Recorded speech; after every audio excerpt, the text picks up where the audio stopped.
Hello all. Today's topic is disaster management.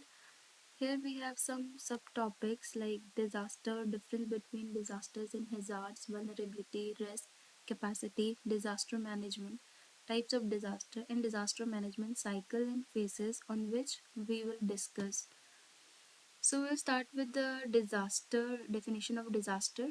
Disaster is defined as a disruption on a massive scale, either natural or man-made, occurring in short or long period. मतलब disaster एक ऐसा disturbance है जो कि बहुत ही बड़े amount में होता है, फिर चाहे वो नेचुरली हो या मैन मेड, जो कि बहुत ही छोटे या फिर लॉन्ग टाइम के लिए होता है.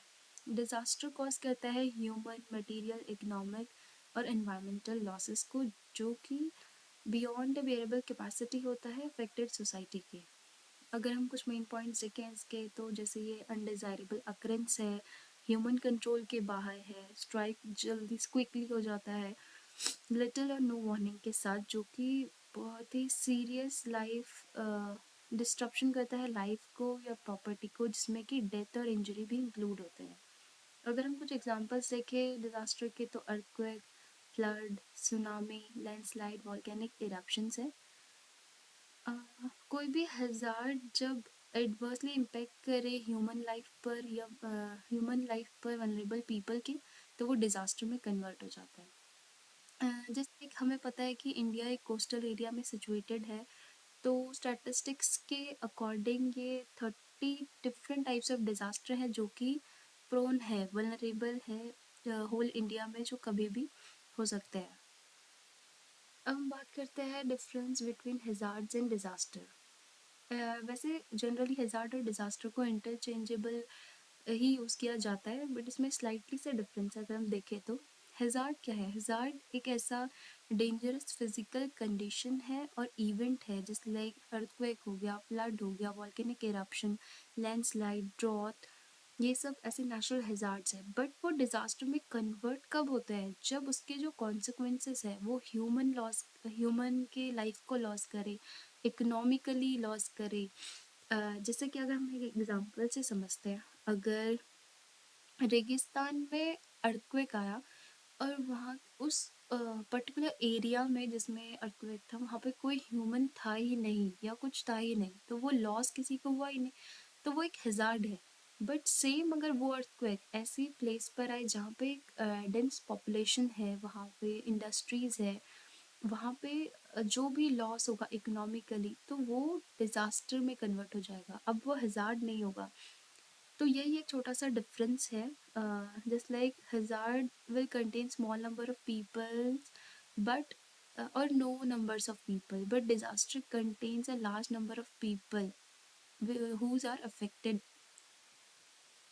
So next हम बात करते हैं vulnerability पे. Vulnerability is a condition that is determined by physical, social, economic and environmental factors. Means vulnerability क्या है?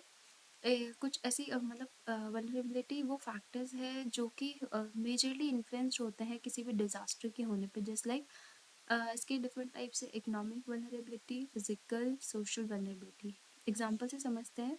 इकोनॉमिकल, जस्ट लाइक पुअर जो फैमिली पीपल्स होते हैं, वो रूरल एरिया में रहते हैं, तो वो इतना अफोर्ड नहीं कर सकते हैं कि वो सेफ़र प्लेस पे या सेफ़र सेफ़र एरियाज़ पे घर बनाएं. जिस लाइक अगर कभी अर्थक्वेक आता है तो वो उनके चांसेस ज़्यादा है उससे अफेक्ट होने के. फिजिकल वल्नरेबिलिटी समझते हैं, just like wooden homes which are less likely to collapse in an earthquake but more prone to the fire. Obvious सी बात है. सोशल वल्नरेबिलिटी देखिए, व्हेन फ्लडिंग अकर्स सम, तो कुछ ऐसे जैसे छोटे बच्चे हो गए या बूढ़े लोग हो गए या डिफरेंटली एबल पीपल है जो कि खुद से अनेबल है अपने आप को प्रोटेक्ट करने के लिए.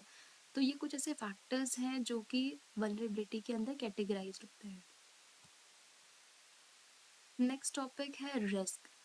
हमने पढ़ा कि हैज़ार्ड्स क्या होते हैं, वल्नरेबिलिटी क्या होते हैं, तो जब ये दोनों टर्म्स मिलते हैं तो वो रिस्क को क्रिएट करते हैं. अगर डेफिनेशन देखें तो disaster risk is expressed as the likelihood of loss of life, injury or destruction and damage from disaster in a given period of time. जो रिस्क का लेवल है वो डिपेंड करता है कि वो हैज़ार्ड का नेचर क्या है, वल्नरेबिलिटी क्या है, जो कि एलिमेंट अफेक्ट करते हैं economic value of those element. अगर हम एग्जांपल से इस चीज़ को समझते हैं, अगर रिस्क क्या है? अगर हैज़ार्ड, मान लो अर्थक्वेक का ही एग्जांपल लेते हैं, अगर किसी प्लेस पे अर्थक्वेक आता है और वहाँ पे वल्नरेबिलिटी बहुत ज़्यादा है, तो चांसेस है रिस्क हमारा बहुत ज़्यादा हायर होगा। सेम अगर वो रेगिस्तान वाला एग्जांपल है, हैज़ार्ड वहाँ पर भी था बट वहाँ पे वल्नरेबिलिटी ज़ीरो थी, तो वो हैज़ार्ड के जो कॉन्सिक्वेंसेस थे रिस्क के, वो बहुत ही ज़्यादा ऑटोमेटिकली नीचे आ जाते हैं। नेक्स्ट हम बात करते हैं कैपेसिटी पे। तो कैपेसिटी क्या होता है? Capacity can be defined as the combination of all strength attributes and resources available in organization, community, in society to manage and reduce disaster risk and strengthen resilience. Means capacity क्या है? ये capacity combination है strength attribute resources का। उसकी coping capacity क्या है? Means वो बेरेबल capacity क्या है? किसी भी आपदा पर आने पर या डिज़ास्टर आने पर वो लोग कैसे उसे ओवरकम करते हैं। जिस लाइक अगर हम एग्जांपल से समझें, कैपेसिटी में इंक्लूड इंफ्रास्ट्रक्चर। जिस लाइक अगर अर्थक्वेक का ही जैसे हम स्टार्टिंग से एग्जांपल ले रहे हैं तो अभी भी लेते हैं कि अगर हमारा इंफ्रास्ट्रक्चर अच्छा होगा, इंस्टीट्यूट, ह्यूमन नॉलेज और स्किल्स वगैरह हमारी अच्छी होंगी, तो ऑब्वियसली कोप अप कैपेसिटी हमारी अच्छी होगी, उसका रिस्क ऑफ हैज़ार्ड हमारा लेस होगा।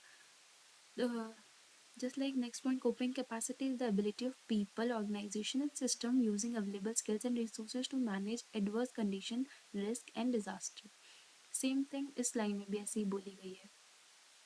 अब मेन हम अपने टॉपिक पर आते हैं, डिजास्टर मैनेजमेंट क्या है?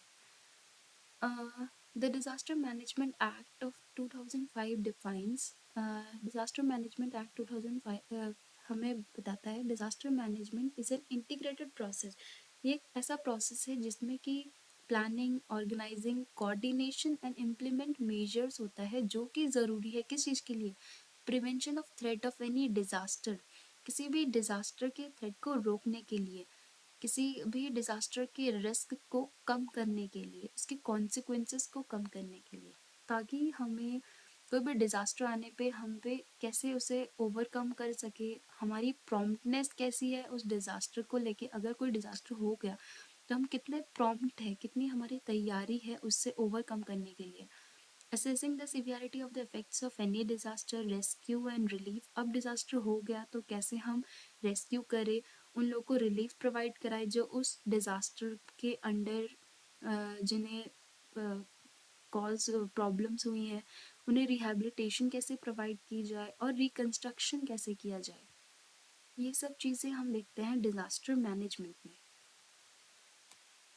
और next topic is types of disaster. जैसे कि नोट्स हमारे स्क्रीन पर प्रोवाइडेड है, नेचुरल डिज़ास्टर क्या होते हैं? ऐसे इवेंट्स जो कि नेचुरली अकर्ड होते हैं।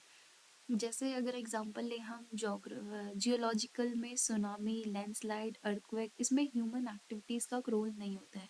हाइड्रोलॉजिकल में फ्लड्स हो गया, क्लाइमेटोलॉजिकल में ड्रॉट, मेट्रोलॉजिकल में साइक्लोन वेव्स, बायोलॉजिकल में एपिडेमिक्स, एनिमल प्लेग एट्सेट्रा।